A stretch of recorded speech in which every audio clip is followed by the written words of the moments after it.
दूसरी जो बड़ी खबर है जो कि तमाम न्यूज़पेपर्स में छाई हुई है वो संसद की सुरक्षा में चूक का मामला है। 5वें आरोपी ललित झा की पुलिस रिमांड अब बढ़ चुकी है। पटियाला हाउस कोर्ट ने 5 जनवरी तक के लिए उसकी पुलिस रिमांड को बढ़ा दिया।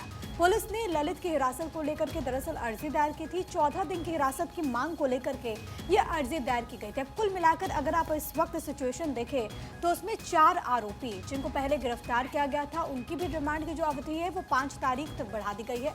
और उसके बाद ये जो 5वां आरोपी है यानी कि ललित झा, जिसको पुलिस ने कहा कि मास्टरमाइंड है, उसकी भी रिमांड की जो अवधि है वो 5 जनवरी तक रहेगी। हालांकि जो छठा आरोपी है उसको आज कोर्ट में पेश किया जाना है। अब देखना बहुत ज्यादा अहम होगा कि उसको लेकर के क्या तस्वीर सामने आती है। लेकिन जिस तरीके से 13 तारीख की वो घटना सामने आई और उसके बाद तमाम तरह के सवाल उठे, अब एक बार फिर से रिमांड की अवधि बढ़ गई है। जाहिर तौर पर ऐसे में इन 5 आरोपियों का आमना सामना भी होगा क्योंकि ललित झा ही वो कड़ी था जिसके जरिए तमाम आरोपी आपस में मिले।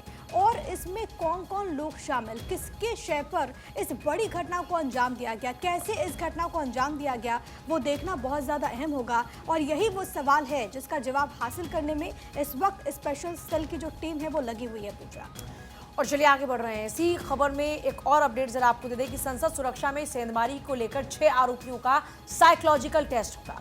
इस टेस्ट के जरिए ये परखा जाएगा कि आरोपियों का बर्ताव क्या है, उनका रूटीन, उनकी आदतें क्या हैं।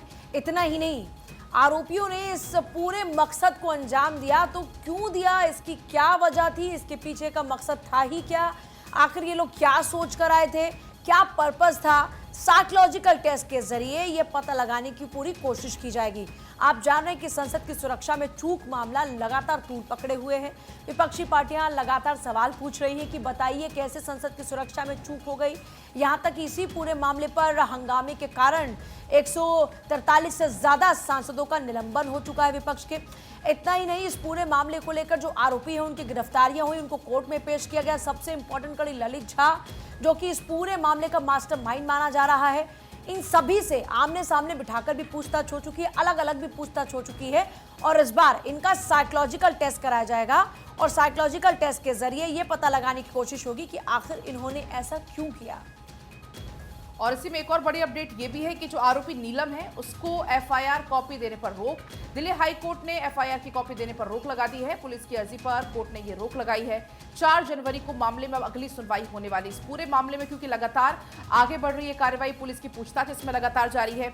इसके पहले भी हमने देखा कैसे आरोपियों को आमने सामने बैठाकर पूछताछ की गई, क्योंकि जब अलग अलग उनसे पूछताछ हो रही थी काफी विरोधाभास उनके जवाबों में देखने को मिल रहा था। आमने सामने बैठाकर पूछताछ भी हुई है। और इसमें एक और बड़ी अपडेट ये है कि अब आरोपी नीलम को एफआईआर कॉपी देने पर रोक लगा दी गई है। दिल्ली हाई कोर्ट ने एफआईआर की कॉपी देने पर रोक लगा दी है।